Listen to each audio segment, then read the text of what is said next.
Hello everyone and welcome back to another DrAce video. Today we're going to be taking a look at the brand new update for MotoGP 24 that brings us the Moto E machines. The electric Ducatis are back, but this time in the 24th installment of MotoGP, and I've got to say, I've been rather excited for this because Moto E is one of those things that, well, you either like it or you don't. I am the side of really liking the bikes. I don't care too much for the sound, of course, nobody does. But the feeling and the feedback from the controller, from the bikes in the game, is really positive. It still feels different to Moto 2 and MotoGP, so you still get that feeling of it's a different challenge. But the one initial thing I found was they're not quite as aggressive as they were in last year's game. In MotoGP 23, the Moto E bikes were quite loose cannons. And what I mean by that is that if you reduce the traction control, like I've done here for example, you are going to really struggle in corners. Not necessarily getting in and out of the corners, but the middle corners, when you try and bring on a little bit more power, the rear would just want to slip. And it would just try and skip away. You have to be extremely delicate to master the Ducati 21Ls, but I can honestly tell you, the V21Ls feel really good in this year's game. I'm very pleased with the way I've just been able to pick it up and play without too much practice. Now the AI is on 120% difficulty and I have just come out of my flying lap. These guys came out from the pit. Oh my god, did I just take out Manfredi then? Well, well, I apologise for that, but I guess it shows that 120% difficulty here still aren't very competitive. In last year's game, Le Mans, they were absolutely terrible, and I think that might have followed suit here because I don't know what lap times they're doing yet, but we're going to get the top spot now across the line. Chaz Davis to the top, 139.7. We'll have to see what lap times they're doing, but for now, we're decimating them here in Le Mans. This is very much like it was in MotoGP 23, so I'm a little bit disappointed, but at the same time I'm not surprised. I did expect them to be a little bit weak around the French GP. My other concern was actually the circuit of Mugello. They were unbelievably fast in MotoGP 23's Moto E category, so I'm keen to see how well they get on with that one. I'll take a look in a minute at that actually, and we'll see how they crack on. But for the goal of today's videos, I'm going to just talk to you about Moto E for now, just give my feedback and the opinions of how to ride these motorcycles. And for the rest of the video, I think we'll chuck in a proper race and discuss some of the minor fixes that have been added to MotoGP 24. A lot of the fixes there I've actually never noticed, so I don't think they're going to be all that applicable for me, but I imagine that you as the player, you might have experienced some of these bugs that needed squashing in the latest installment of MotoGP games. But I must confess, it feels really good right now as my cat just appeared, so apologies if you could hear him meowing in the background. But the feeling is really good. I'm really happy with the way these Moto E bikes feel. I would like to do a career mode on these, but I know that there's not many people who enjoy them enough. So we'll think about that for the future, or maybe we'll try and balance it alongside my current career mode where I'm using the Moto 2 bikes as of yet. Of course, Moto 2 videos coming out tomorrow as well as a couple more for the end of the week. But there you go. That is one lap. After overtaking a couple, we were still up by 0.7 of a second. In fact, even more. And then on the last lap, I went off the circuit into Garage Vert and was still a second clear from the nearest competitor, Eric Granado. So I am expecting them to be too easy here in Le Mans as I anticipated. Let's see what the gap is going to Garage Vert. If it's massive, which I'm suspecting it will be, then we'll jump across to Mugello and see how the AI are there. Regarding racing, I did a couple of races and they were pretty much what I expected. I did have a good battle in a couple of spots. I think Assen is a good track to fight on, which I have recorded and will be sharing in today's video. But for this bit, for giving my feedback and the thoughts and pros and cons of the Moto E machines, yeah, I'm really happy with this so far. Disappointed that they're obviously very easy here in Le Mans.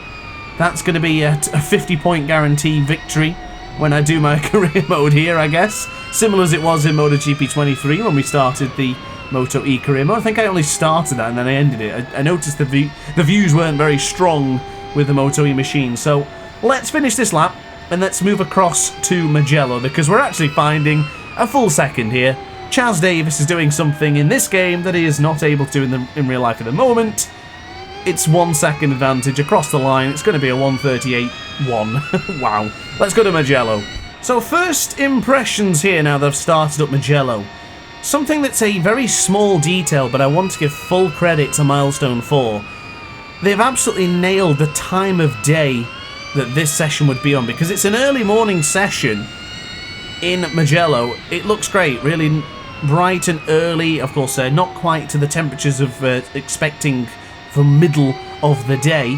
And I also noticed in the racing as well, it does go a little bit darker because it's usually after the qualifying in MotoGP. So that's a nice little attention to detail. Good thumbs up for Milestone. And I must confess that the way this bike feels is also really terrific. Now, of course, all the bikes are identical. Nobody is better, stronger, worse or weaker. They're all identical here in the Moto E class, but out of the final corner and into these corners, I am noticing the heaviness of the bike, which is correct. These are very heavy machines, which has been depicted quite well, I would say. I've got to make sure that I get the braking right. I can't just rely all on the trail brake because it feels like the front's going to wash.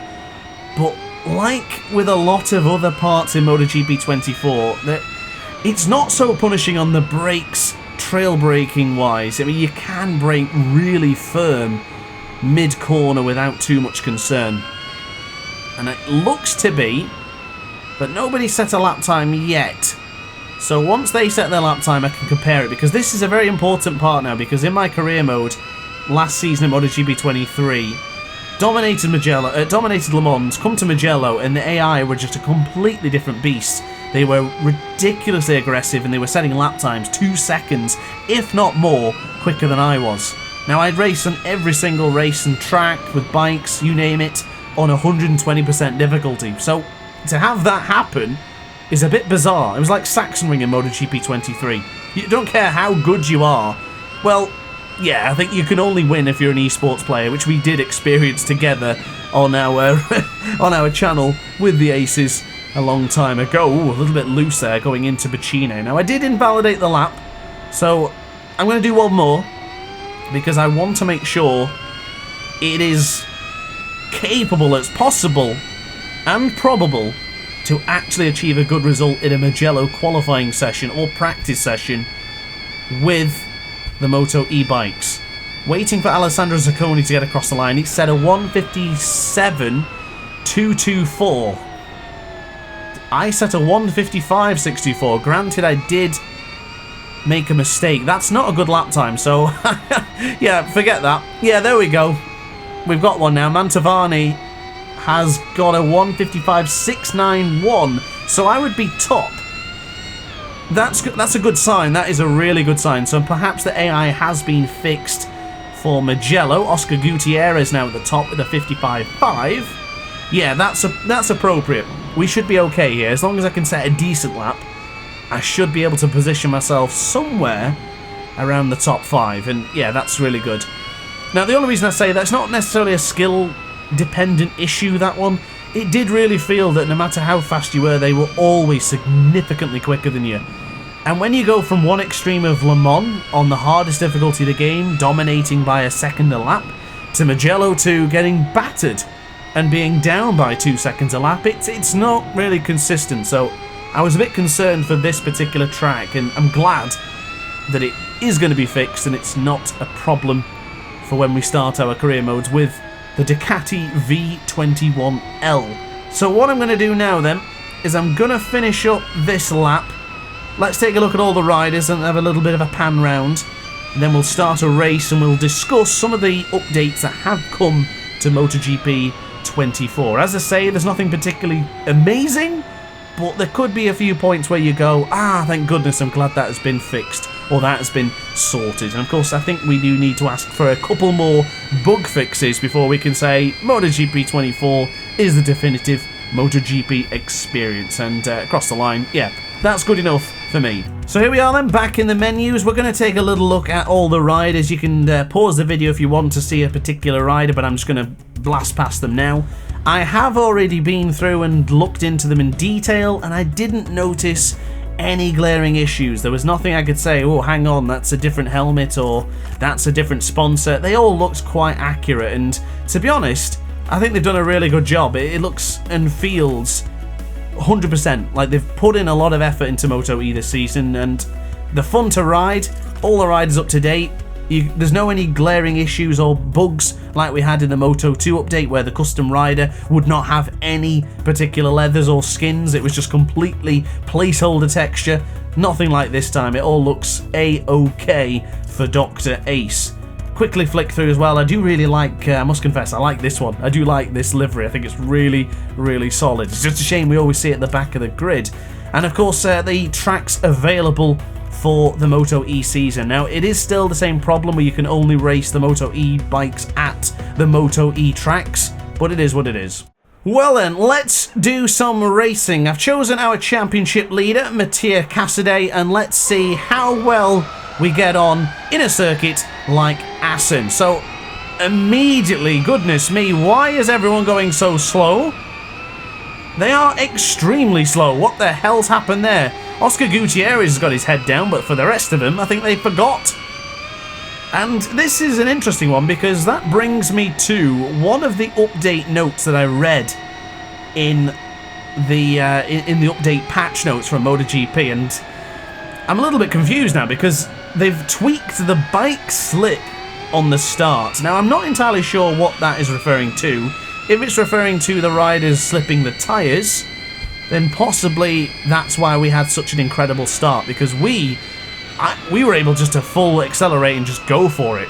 Not sure what's happened for the others, but I've never really had a problem with spinning up the rear too much.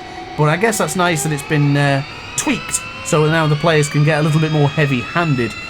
Just noticed a few, like, I don't know what that was. Did you notice those weird, like, glyphs on the track there?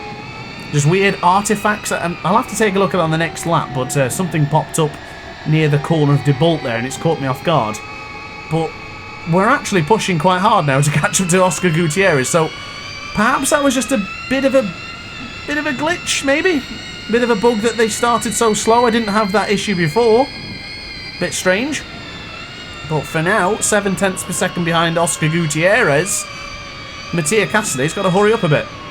Didn't quite expect Gutierrez to be leading so promptly. Of course, not a bad rider in any way, shape or form, but I didn't expect him to be blasting to the front with such determination. I think I can catch him up. It's just a matter of trying my best now to stay with him and attack when I can. Track limit warning come here for Mattia Cassidy as we just spin up the rear ever so slightly. Now braking. Oh, I knew I couldn't get the bike stopped there. Apologies to Gutierrez. I'm going to get a penalty for that, aren't I? Tell you what, let him through. Goodness me. I am going to get a warning for that, so we might as well squeeze back on through. Give me a warning then. He might as well have reason to do it now. Going to come up any moment now, innit? It usually does. A good couple of... Yeah, there you go. I always find it's like the next sector you end up getting it, or it's sometimes even promptly as that. Oh my god! Another track limit warning. This is not going all so peachy, is it? Definitely getting used to these Moto E machines. Feel really good, but I think when you get into battle, that's when... There they are again. Apologies, that keeps catching me off guard. There is some sort of artifacting on the corner before the De Bolt corner. I haven't seen that in any other categories or classes before. Must be an exclusive issue to Moto E as Gutierrez goes back on... Oh, almost. He thought about it. Certainly keeping pressure on us right now. But since we have an opportunity, let's discuss some of the patch notes. Now, I've made some bullet points here so I can concentrate on the racing as well as chatting to you guys, as we got to get through the Guillaume chicane first. Pretty well navigated, actually nicely done.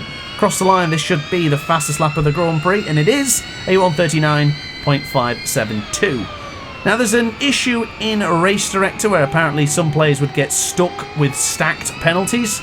That has been fixed. I haven't used Race Director mode yet, but I will be doing very soon for the upcoming Ace Academy Championship. So that's quite important to know that it's had a little bit of a tweak to ensure that it's working A-OK or working to perfection. Now, there has been a AI behaviour fix for Catalunya. This was mentioned a few times, as a matter of fact. It was a bug where on Catalunya dry conditions, a specific difficulty of 110%, the AI would fall in turn 7 and turn 10. So into La Caixa and then into the TV3 corner, the AI would some reason bin it on 110% difficulty. If that applies to you, then thumbs up. And if it doesn't, I guess then forget about that particular update in Catalunya. Also, another Catalunya update was regarding the exiting of the pits. Apparently they would just fly out and fall immediately, which would then invalidate your lap time. Again, I also didn't experience that ever, but it's good to know that if someone's had that problem, it's now been fixed. Moving on to Sepang and MotoE, something very similar, to be quite honest with you. Pit, again, coming out of the pits too fast, they crash into the first corner in Sepang. Next bullet point was MotoE, turn 10. Apparently they wanted to throw it to the scenery there, which was, I believe, is that the hairpin before going to the victory corner, or the 90 degrees corner? It's either the hairpin or the 90 degrees corner. One of those. Apparently it's now been fixed, so good for you if that's the case for you. Fixed an option in the guided setup. I've never used the guided setup, so if you had issues with that, then hopefully it's fixed for you. Apologies, I didn't leave any more any more notes than that. I thought I'd remember it, but I don't know. It's something to do with a specific option regarding either oversteer or understeer. I don't remember. I left a note, but I didn't actually decide to read all of it. So yeah, if that affects you, I'll tell you what, I'll leave the MotoGP updates, patch notes in the comment section or the description down below. That's how we'll fix that problem, as Oscar Gutierrez is closing in. He got really close to my rear tyre there going into the Weinschlang. I don't really want to be spending more time reading out these patch notes. Maybe I'll just leave the rest of the patch notes in. I didn't actually plan this video rather well. I hope to talk about it when I was doing the practice with Charles and Spinelli, but I got sidetracked. I wanted to talk more about how the bikes feel, but I must confess, this has been a good battle so far. I'm pulling in some decent laps, but I just can't get away from the number 99. I mean, you never want to see a number 99 behind you. It's either Carlos Tatai, Jorge Lorenzo, or Jorge Navarro back in the day in Moto 3, and now Oscar Gutierrez. Do we have another 99 at the moment? Is Jose Rueda number 99? I feel like he is, but I could be completely wrong. But yeah, the number 99 is never a number that you want to catch up to you at any point. It's like the number 93 or the 46. It's a scary number to have behind you. But anyway, a couple more bug mentions before I continue. It's just tiny bugs. Little bit of a graphical tweak. The VR46 bike was not being shown correctly, or it cut off at one point. Revised special ending credits. Fixed the telemetry option, which I've still yet to use actually in MotoGP 24, and a couple of things to do with braking discs being not read correctly, with brake discs being 12 inches, 7 inches, or millimeters. I also had that same problem because I use imperial measurements, and I noticed that no matter how I changed the brake disc, it would always say the exact same. It would be 7 either millimeters or 7 inches. It would never actually make it make sense. So yeah. Anyway, enough about them. Check out the patch notes in the description down below, or alternatively go over to MotoGP 24's website and you can see from there. But right now, we're killing it. We're absolutely killing it. 3.5 tenths of a second found, 4 tenths of a second. It's looking pretty peachy for us right now. I don't know whether Oscar Gutierrez can fight back against this. We're putting in some serious laps, but I think he's coming with me. Surely not. They seem to be a little bit slow around the Guillermo chicane. That seems to be the same situation regardless of class. They tend to caught a bit on the curb there, but it's okay. I must confess, the Moto E bikes turn really nicely into that final corner. And there you are. Fastest man on circuit, championship leader, and Moto E world champion, Mattia Casadei, on a tear. The gap's gone up to 7 tenths. I don't think he can fight us now. I think we've done the business. 7/10 of a second. Of course, don't forget, guys and girls, this is a 100% race distance. You might be thinking, well, it's only 8 laps, but that's only how long the batteries last in Moto E.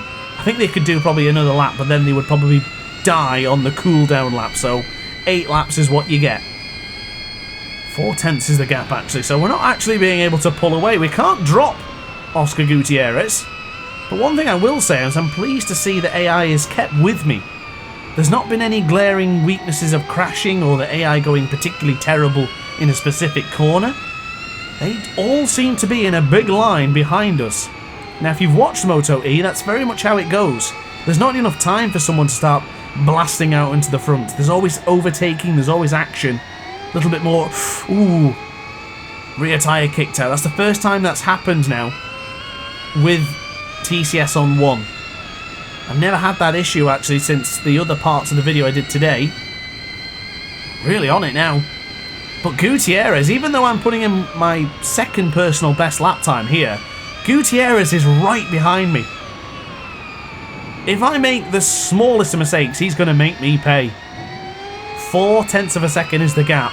I don't think he's going to be close enough for the Harbock corner, but he might have a sniff as we go into the likes of Strubben.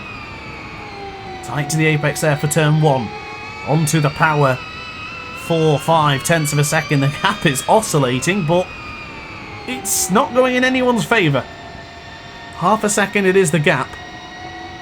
I'm just trying to balance my eyes on either the track, the gap to Gutierrez, and the delta in the top right corner of your screen.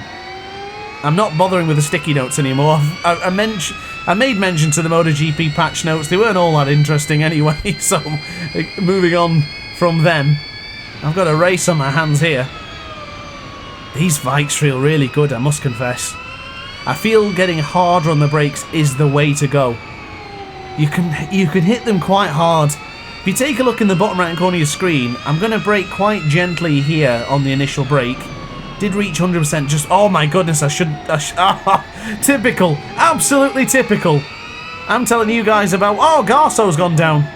I was trying to give you guys a little bit of a tip there for the right hand side of the screen, and yet I completely fudged it up. My apologies. Oh, Hector Gartho's down and out. That's a retirement for the number 4. And now we're on the back foot. Oscar Gutierrez leads. I tell you what, mental note for myself. Get some clips at the end of the video for replays so you can see it at a better angle. I know you guys appreciate them for the career mode videos, so we're going to do it here as well. Oscar Gutierrez not so clean on the exit there, but for the start of the penultimate lap, or the end of the penultimate lap, we retaliate to retake the lead going into the final corner. I can see the shadow of Gutierrez. He's going to come through, isn't he? He certainly is. Nicely done there for the man on board the Ducati V21L, but I'll get you back. I can't get it stopped. I must confess, though, quick changing to engine brake 3 was definitely the key.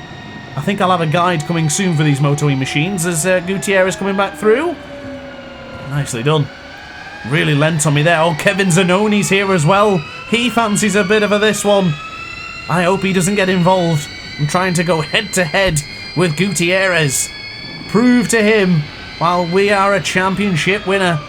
Into the left-hander then. Ooh. On the limits here. I tell you what. I fancy leaving this to the end. I fancy a lunge into the Gioia chicane. We've got to size him up though. We've got to be close enough for a lunge into the final corner. This could be a cracking finish. Into the right-hander then. This is the Mandovan corner. We're only a couple more corners to go now. Out of the Ducas loot. Onto the rear of Gutierrez. Be careful here. Can't spin up the rear. Cannot afford to start kicking all the rear tyre off. We're in pursuit. Lunge to the left. It's coming. It is absolutely coming. The Michelins are burning up. Here we go then. Into the final corner. Full send, ladies and gentlemen. Look at that. Absolute precision.